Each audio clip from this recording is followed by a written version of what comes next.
I'm going to change that. That one does not change. So we just sort of put it like that. And we are seeing that now this is also going to be 80% of 2500. So now we get the values like so. Excuse me for moving in different directions, but I'm saying that now let's move on to the COGS. These are the total sales. Control B. Now the cost of goods sold, we start with direct materials. So you can copy this over here. And we pick the direct materials. We start with direct labor, variable manufacturing overheads, the fixed manufacturing overheads, like that. So those are cost of goods sold. Then these ones will be now the variable cost, now the expenses over here. So come over here, Control V, Control V. So direct materials, we have been told that we have them right here. Remember this? This is where we have them. 21.6 and 20 and 10. So we are saying that now for us to calculate for 1000 units, it will be just this value, and we lock it, multiplied with these units there. 21,600.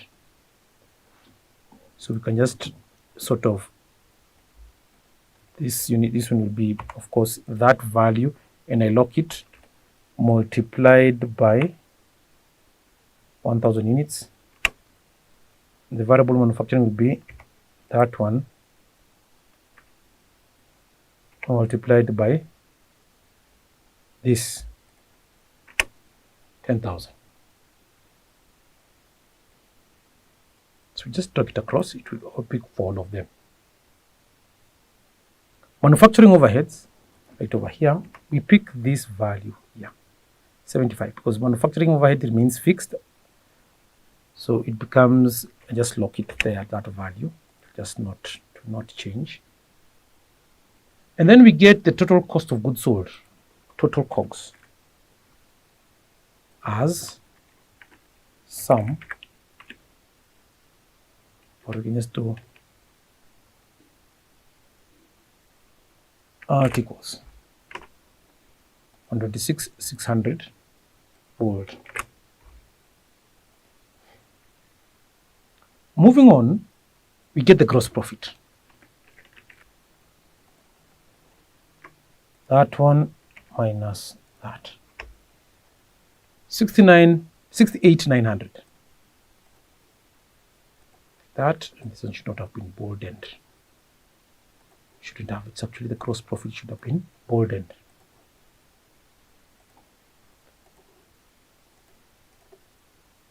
So progressing on well.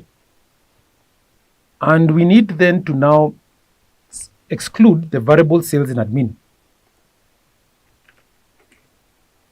Actually here, it's just here.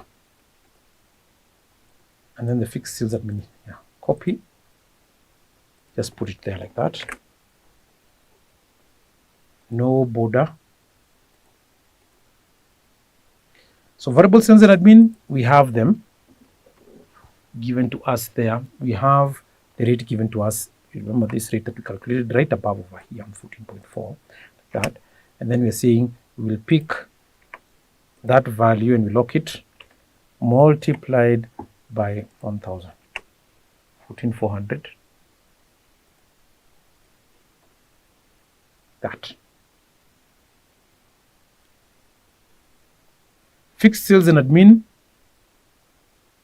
it's just going to be fixed sales admin. You can see it right above over here, 65,000. And I lock it.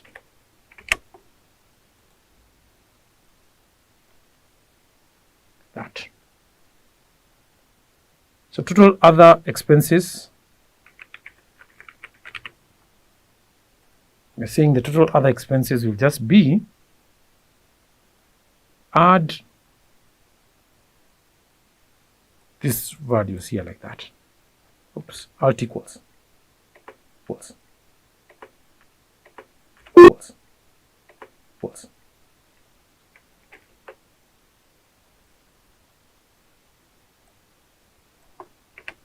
79,400. We don't have anything. Profit before tax. Before tax will just be, we're just going to pick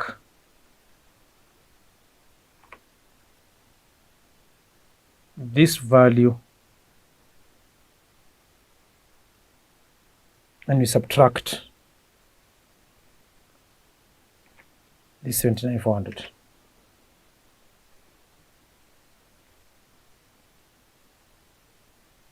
That's what we have.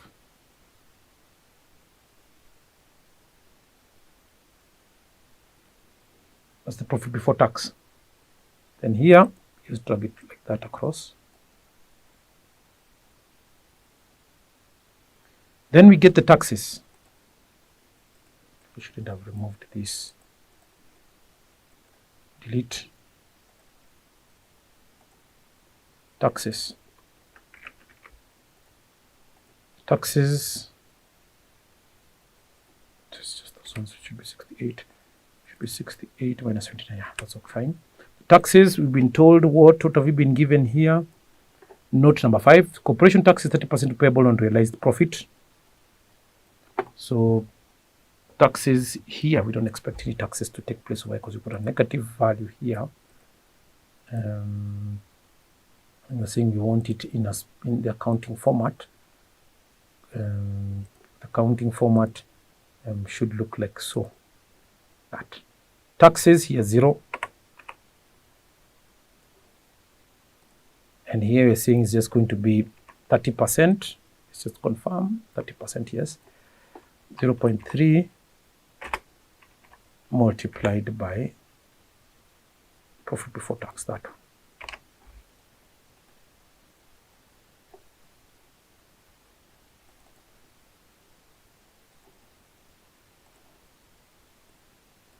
And that's what you're seeing we have as the taxes. Net profit is just going to be, of course, over here because we put a negative, we just put a 0. And then you're seeing here, we pick the profit before tax, we subtract that, enter, 67,200. There. 108,500.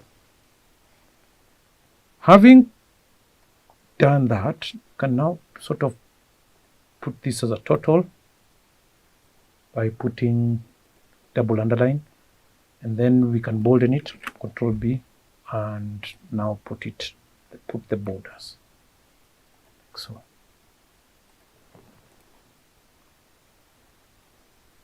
So that is what the examiner wanted us to do. And we thank you for being with Manifested Publishers. If you have any questions, please feel free to ask. God bless you.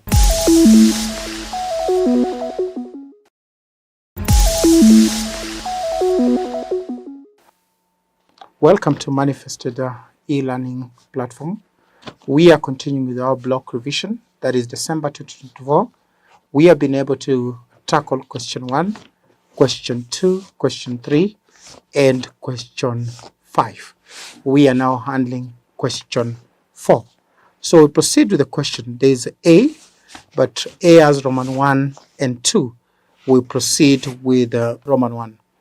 It says, explain the term treaty shopping as used in taxation. What is treaty shopping as used in taxation? We basically say that when you talk about treaty shopping, this is basically ways in which by a multinational company uses what you call bilateral tax systems to minimize the tax burden. Ways in which multinational big companies uses bilateral tax systems to minimize what you call the tax burden. So we can also say treaty shopping, treaty, that is Roman 1, treaty, shopping, refers to, we say refers to international tax planning, refers to international tax planning, what you call the international tax planning, where multinational, what you call multinational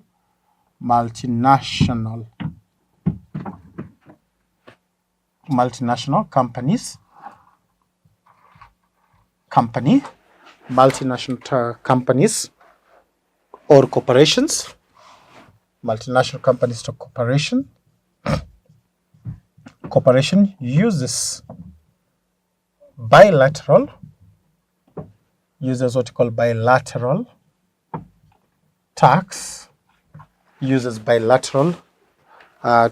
tax treaties, uses what you call bilateral tax treaties to minimize the tax burden, using bilateral tax treaties to basically minimize what you call the tax burden. So number one, we talked about tax planning. Tax planning is basically a legal means through which people minimize the tax burden. But we are very specific and talking about what we call multinational companies or corporation, and they use bilateral, tax that touches between two countries to minimize what we call to minimize tax liability. It involves, just to expound it, it involves what we call routine. It basically involves what you call routine, a day-to-day routine. It basically routine investment, or what you call transactions, routine investment or transaction, what you call routine investment or transactions through specific country, what you call specific country, through what you call a specific country, through a specific country that has favorable, what you call a favorable, when you say favorable, that is basically encouraging. We use a country that has what you call a favorable tax treaty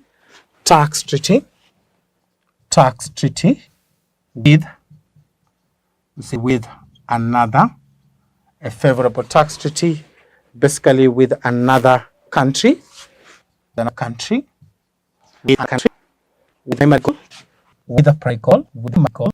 primarily with the main goal of basically reducing taxes, with a primary goal or the main goal of reducing or what you call avoiding. Avoiding is legal. Avoiding taxes,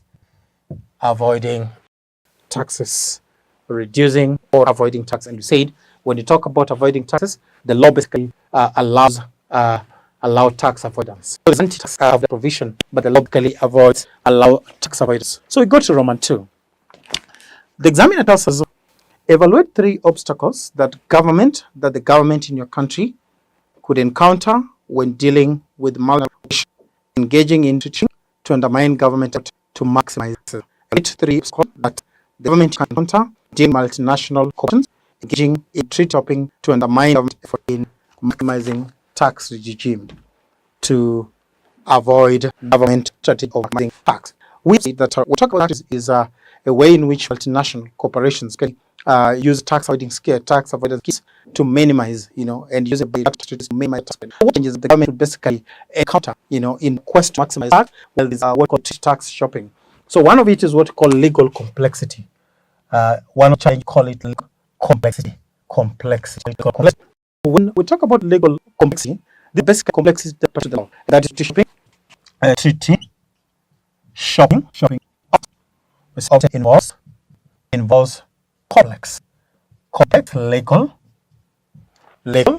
often involves what we call complex legal structure, making it, we say making it difficult. We say making difficult. We call it making it difficult. Making it difficult. Making it for tax authority. Making it a hassle for the tax authority. For the tax authority to identify challenges. To identify the challenges of basically challenges of what of these arrangements. So government to say that the government quest at all time will always to maximize the tax and what you call the canon activity. When you have an aspect of tax that is treaty shopping, its aim is always to minimize the tax burden. Again, why is it difficult for government to maximize when tax treaty shopping are we've talked about tax system that specially to the government. The second, we can talk about resources. Resources, what we call resources constraint. We call it resources constraint. Whenever we talk about constraint in terms of resources, this is basically how to deal with enough challenges. So that is tax authority. They call the tax authority may lack what they call the resources. May lack the resources to